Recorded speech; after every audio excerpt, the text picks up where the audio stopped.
Hello guys, welcome back to our YouTube channel, Real Life Archive. I know it's been long, but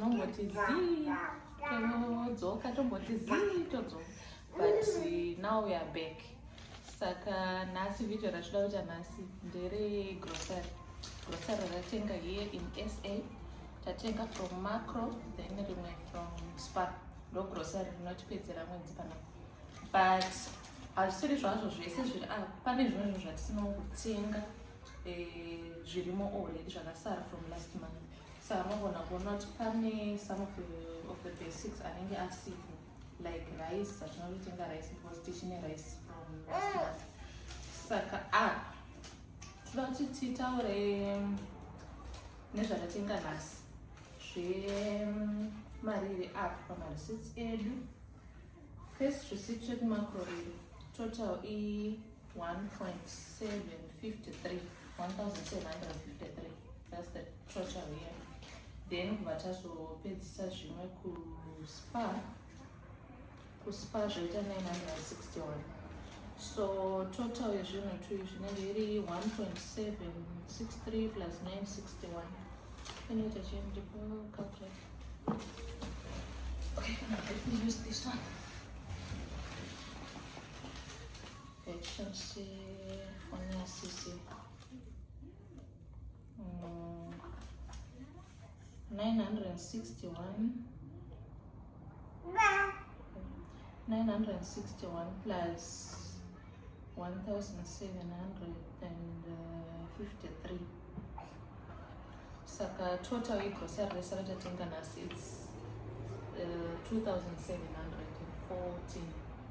ndo inenge total yezvinhu zvese zviri apa.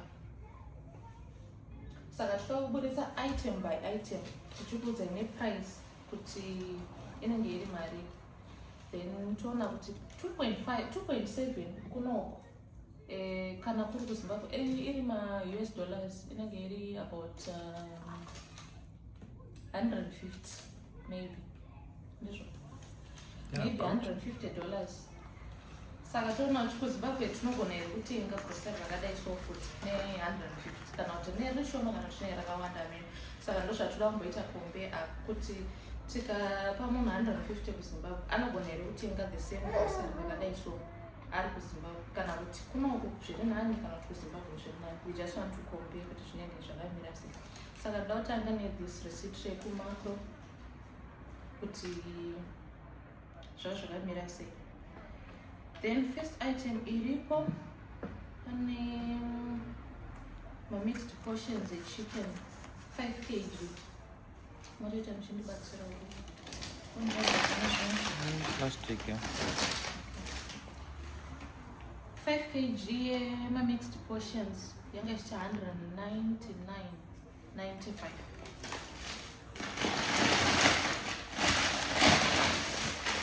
This one mixed portions arimo. Inini ndainyanyoshitora grocery ndinenge ndichida mabreasts.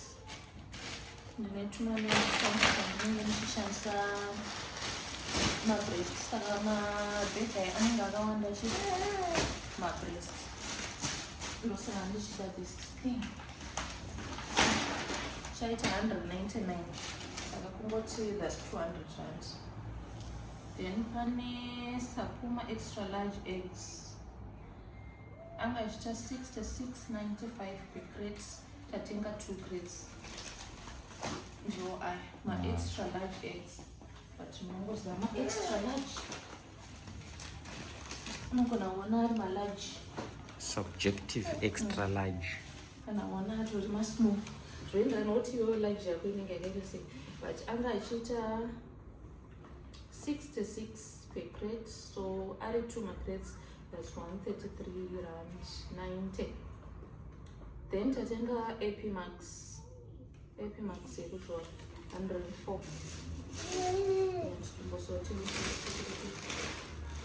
Mbona AP Max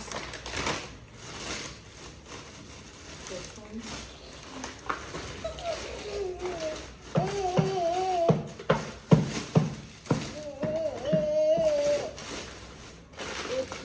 Okay, munoiona iri gaba reEmimax ndo yatinozora isusu iyi. Saka tinoitenga pa1 toizoa about 3-4 months ndo yatozora tese tiri ish.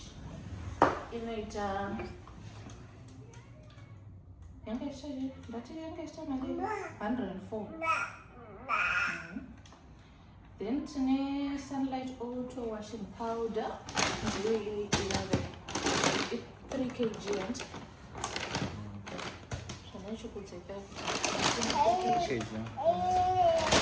3 kg auto washing powder yanga ichiita 99.99 saka tongoti 100 rand.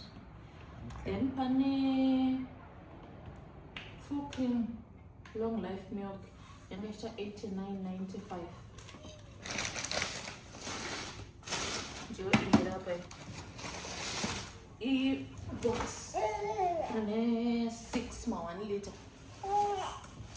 ndoshandisa for baking kana zvimwe recipe zvangu zvinenge zvichida full cream milk. Saka tinongotenga box irori rinopedza mwedzi ichiita zvese zvandinge ndichida. Rinoita 89.95. Then pane yam peanut butter, pane doli.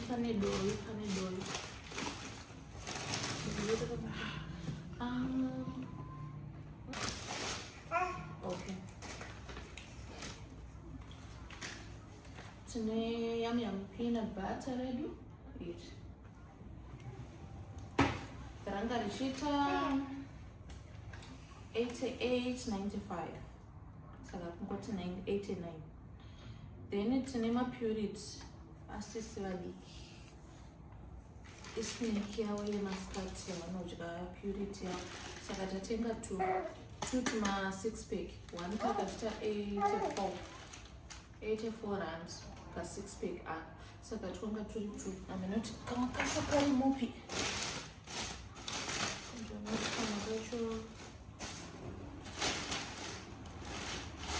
karima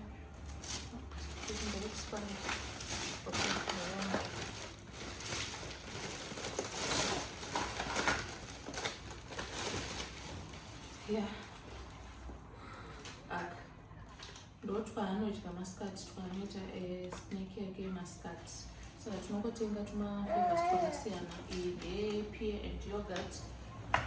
Then it's peaches and yogurt. Saka vanenge vari sorted. Saka totenga turi 2. Saka vanoti vanenge vari 12 magaba per month. Anodya 1 per day. Haazodya every day because mama days ndinombo zvimwe zvisiri purity ndinongonabikira something. So anenge ari sorted kuti ndotomwa twaanozongosnekewa here and there. Then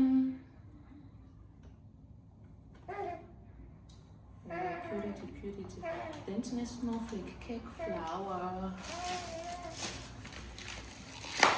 flour yedu iyi. Isusu panapa tofarira zvekubheka, tofarira zvinhu zvatabheka tega zvekutoti kutenga kwedu chingwa kunenge kushoma because hapana anofarira chingwa chacho. Tese tochida zvinhu zvakabhekwa.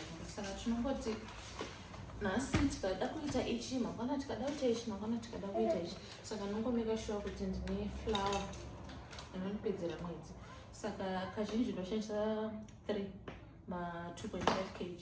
Saka muchini imwe yasara from last month. Saka nhasi ndangoti tatopa 2.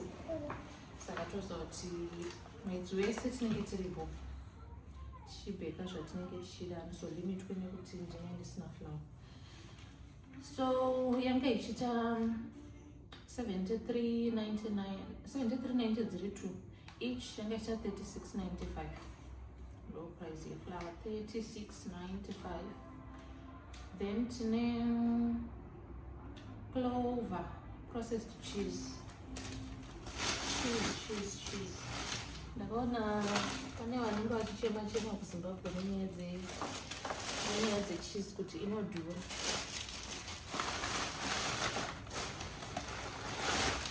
Saka maslices atotenga anenge ari 24 slices. Saka yanga ichiita 68.45. Saka I'm not sure kuti kuZimbabwe inenge ichita mari ye24. I'm not sure price yacho, but ndinongonzwa vamwe vanhu vachitaseva chichima kuti inodhura than kuno. Saka kuno kusisi tinoitenga 68.45.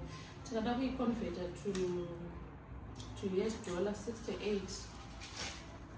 Saka tione kuti 68 times imari. Tione kuti kana takuZimbabwe tinogona here kutenga cheese kana kuti takuidyira mumazero. Yes, 68.45. $4. Yeah, $4 exactly. So what I got $4 to Zimbabwe. So again, cheaper. How many slices? 24. 24 slices. My name is 24 slices. Then I mean, look, I'm gonna watch a video. Yeah, you're getting 48 and the funny video that I'm on. It at $10. Yes. It was $10. Ana mama shosho. Ana mama shosho akambotenga $10 inenge 48 slices. And I think the price is very fair because kana ichita 48 ichira kuti ine 48 kuno maybe inenge iri around $8. Kana ichizonzi $10 museum, I think it's okay. I think inenge ine fair price.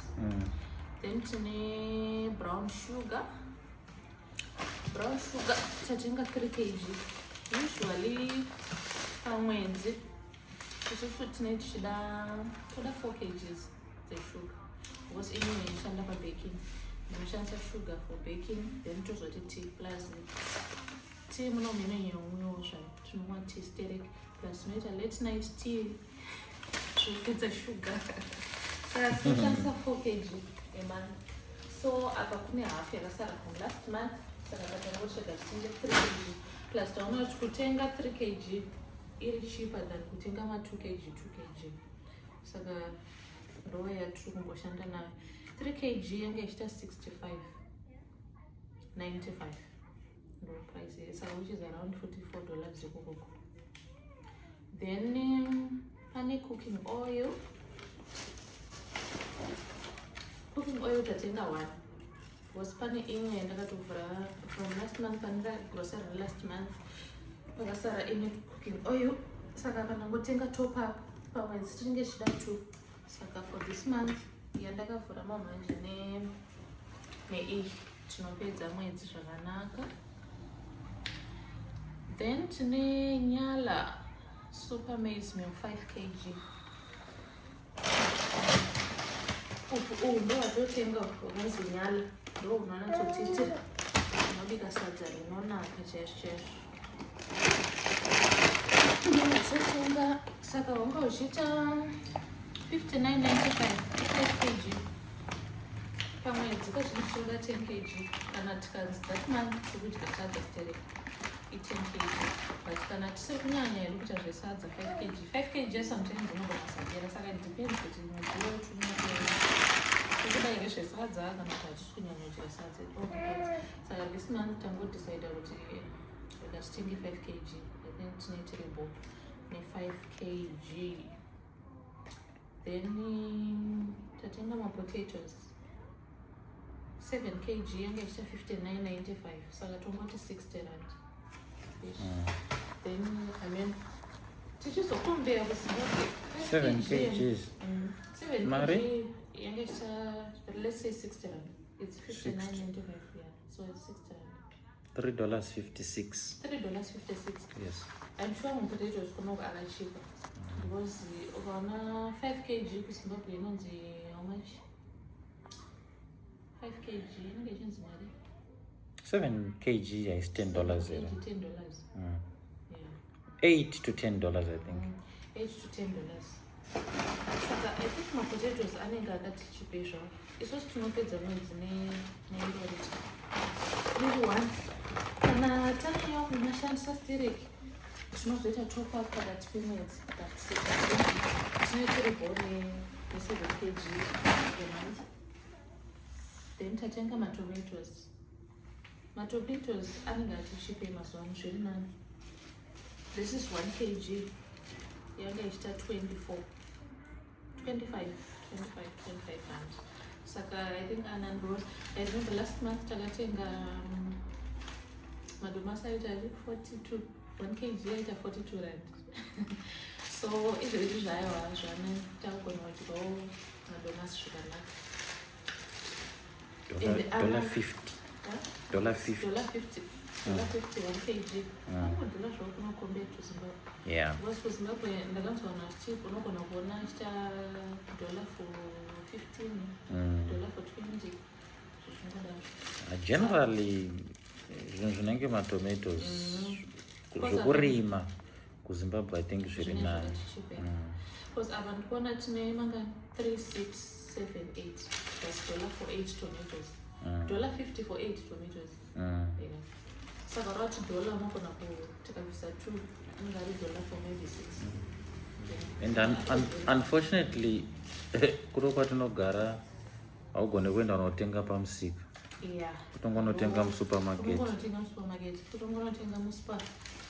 Hatina option. So ndo madomasi anogona kuzopera zvavo pakati pemwedzi. Saka tinozoita top up pakati pemwedzi. For izvezvi zvinambotenga 2 akadai so tombona kuti tinosvika papi nawo. Then matomatoes 31 kg 25 rand ari 2 kurati aita 50 rand. Okay.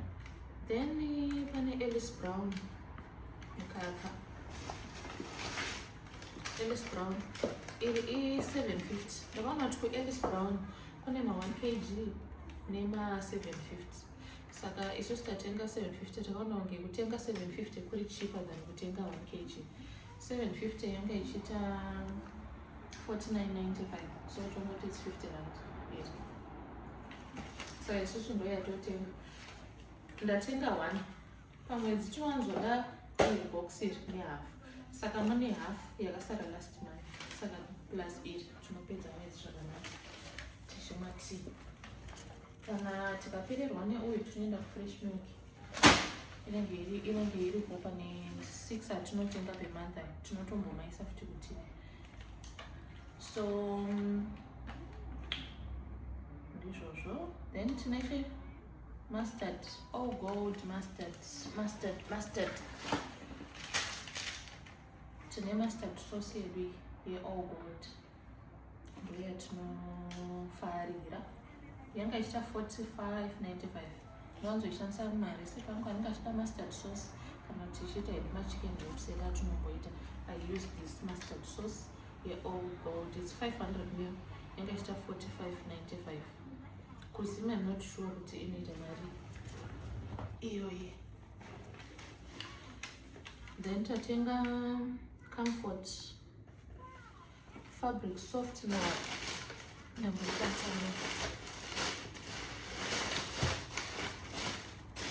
Okay.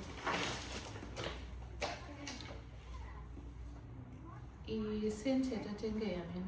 First time kutenga senti. Zvatimita taimboshandisa Stay Soft. Then patazoswitcha tikatsvaga timboshandisa Comfort. Saka tisati tanatsosvika pafragrance yatiri kunyatsoda chaiyo. Saka so far tapechi 3 toda kumashandisa ese tichinzwa kuti iri best day. Saka iyi ndikaingoidira muchigubhu tinoishandisa mwedzi wese because kuwacha ndowacha just weekends ndopa ndinenge ndichiwacha. Saka mwedzi wese unopera with this one sachet. Each 800 ml. Ndoya ndoshandisa iyoyo. Saka tichiri pakumbotesta tumafragrance twakasiyana siyana. Kana tazoona yatiri kufarira toshandisa iyoyo. Kana kuti ticharamba tichingochinja kuti tirambe tichinzwa ka new scent every time. Tisarambe tichingonzwa one. But so far I'm happy with Comfort. Iri kundiitira zvayo better than Stay Soft. Then pane mari. Oh, ndatonga na price. Iri kuita 37.95. 800 ml ati. Iri kuita 37.95. Energy Stay Soft refill inenge iri mabinzi mangani. But if you dilute it, inoita it's 500. Okay, dilute inoita 2 liter. Okay.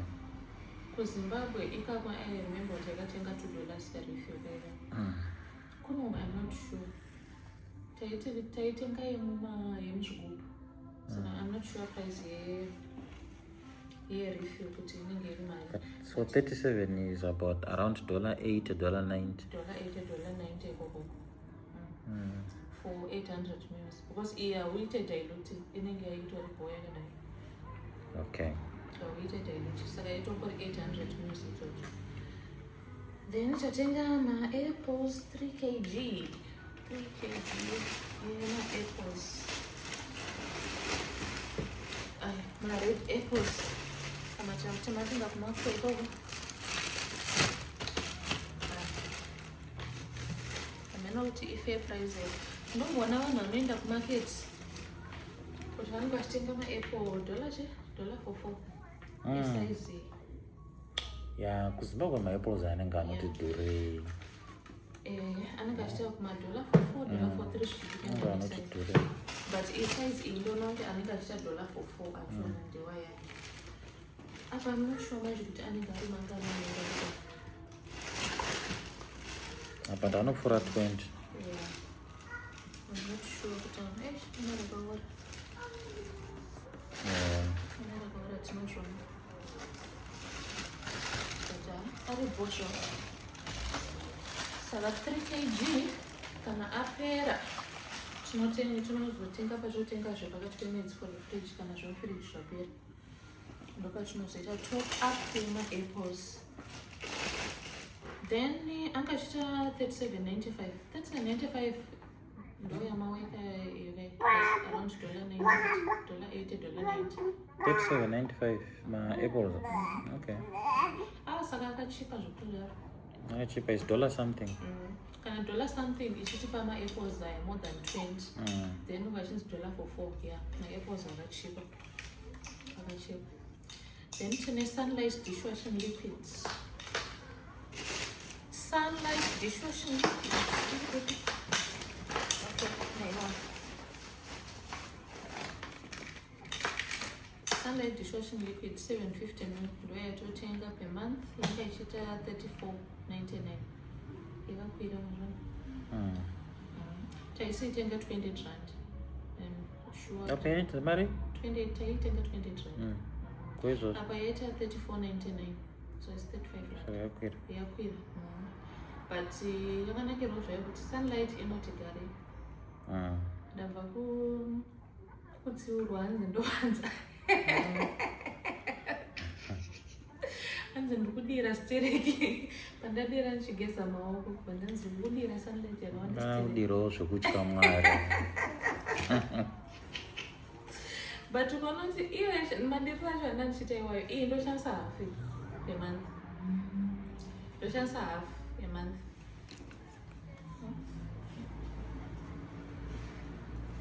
Then vanilla essence. Vanilla essence. Vanilla essence £30. $34.95. Tati tinofarira zvebaking saka ndoda kugara ndinayo. Tombodi kuishaya. Robertson's spice.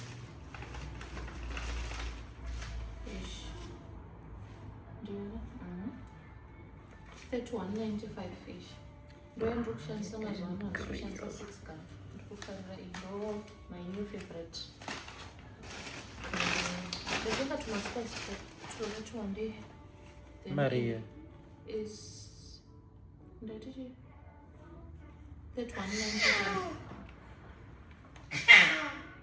$31.95. Then you can turmeric.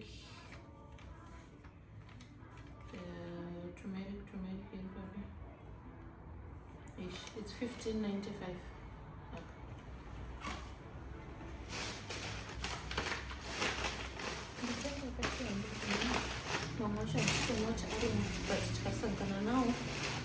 I think we're going to tell price. Then pane breakfast porridge. Rasisi vahombe. Anofarira porridge. Rinonaka zvaro. Rinoita $23.95. Then my spice 22 in 1. Don't even know about some spice. There we go.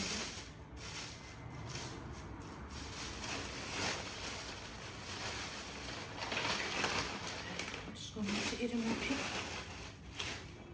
And then just say one. It was at 22. Then cabbage. This cabbage homemade. It was at 19.95. Then garlic.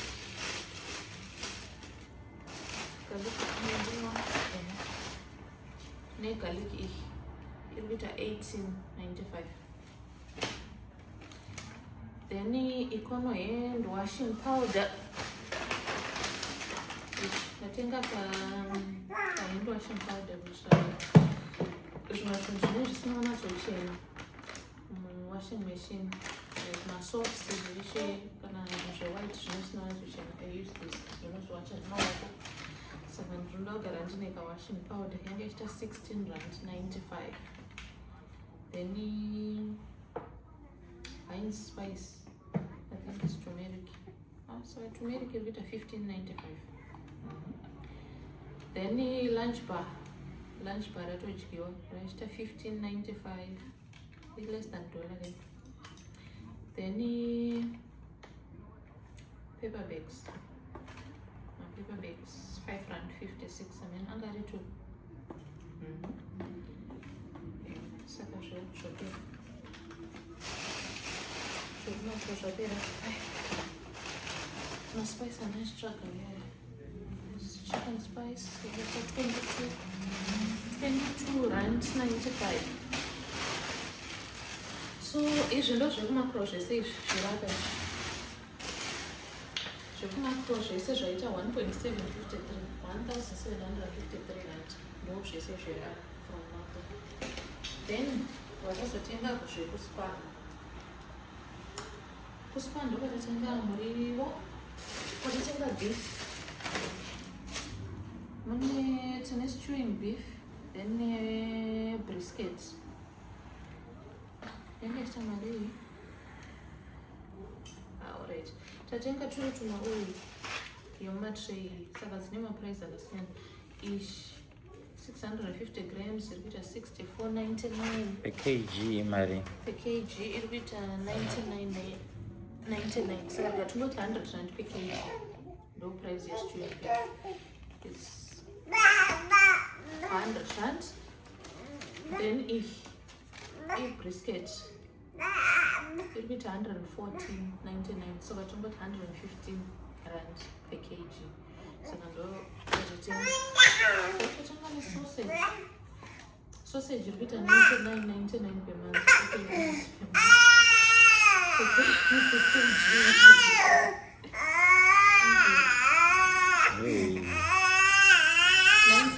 99 per kg. So now we have 3 at a thing. Yakazongosiyana siyana. Mane sausage, mane brisket, mane stewed beef. Ndizvo zviri umish.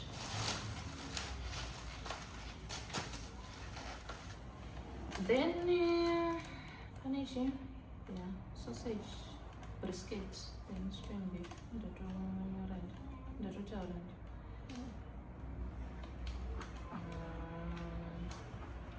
Then cinema yogurts. My yogurts are $21.99. Cinema yogurts are 1, 2, 3. I got $21.99, so I added 3. I got $65.97. Then One mari. one every $21.99. So I added 3. I got $65.97. Then cinema jarring stock. I'm not going to okay. Stock margarine 1 kg. I'll be $57.99. Then black pepper. It'll be 33. Then black pepper, paprika. 22 rand. Then tatenga ne mayo yekuspa ndo yatikutodarika simbi saka tikutenga iyi yekuspa ikuita 43.99. It's almost same price neCNB yacho, but iyi ndio our new favorite. Then ishomashia. Then pane madrinks anga achita 17.99. Pane this cream soda ne peanut. Zvanga zviita 17.99 each, so atingoti 18 rand each. Then pane thick bleach. Okay. Ish. You do some sort yanga ishiita 25.99, so atingoti 26 rand. Then papaita mukaka. Push. High fat, almost 25.99, 2 liter, 2 kg. 2 kg mukaka. Yanga ishiita 25.99. Then tinema wipes. Wipes anga achita 21.99. Achikazobviswa 10 rand. Ita 17 rand. Kuva 17. Saka i2 wipes. Then roll-on. Maybe a roll-on 50 ml ish. You'll be at 34.99. Saka tongoti 35 rand. Then baby soft tissue. Tatenga one just for top up. Maybe which might you know you pay, we need extra one. Then I wanted it up to Sotenga next month. But I pay that this month.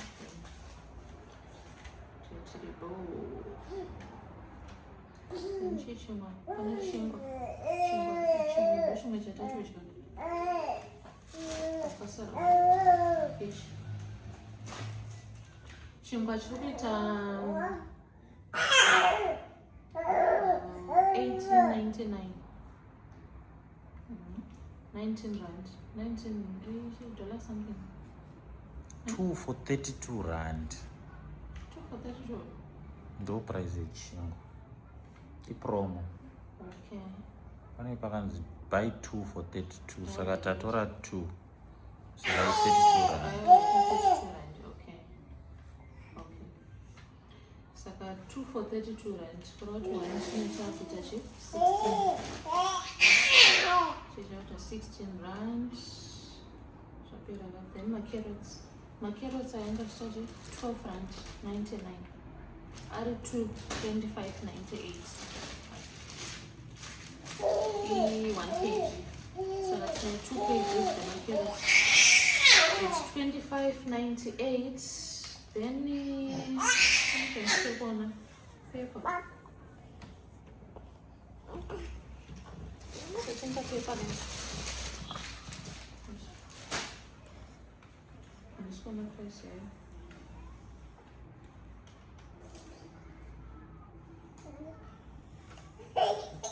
I think I had 14 rand something.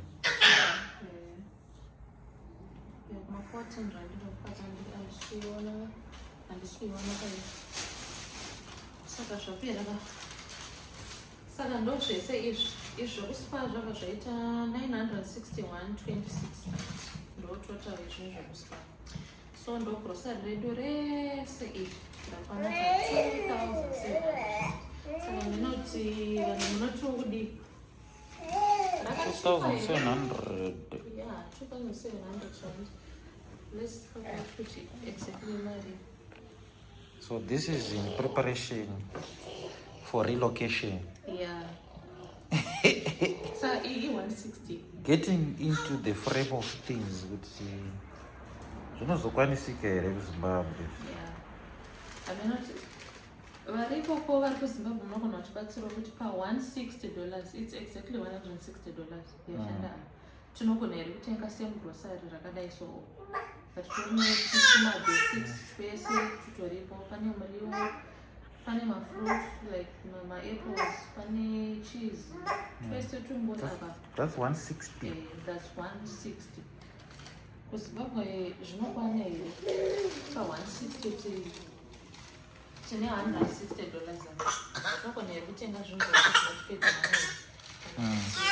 aikwani tochibatsirawo ipapo kuti zvinenge zvakamira sei. So ndizvo zvese izvi zvataita nhasi. Okay, thank you guys for watching. Tokumbira musubscribe, please subscribe, like and share kuitira kuti video redu rionekwe nevanhu vakawanda. So please subscribe to our YouTube channel, Real Life Archive. Mungolaika, mukalaika zvinoita kuti video redu ritendererewo risvike kwakawanda. So ndo zvatinazvo nhasi for today. The grocery redu taenda kunoita. Thank you guys for watching. Bye.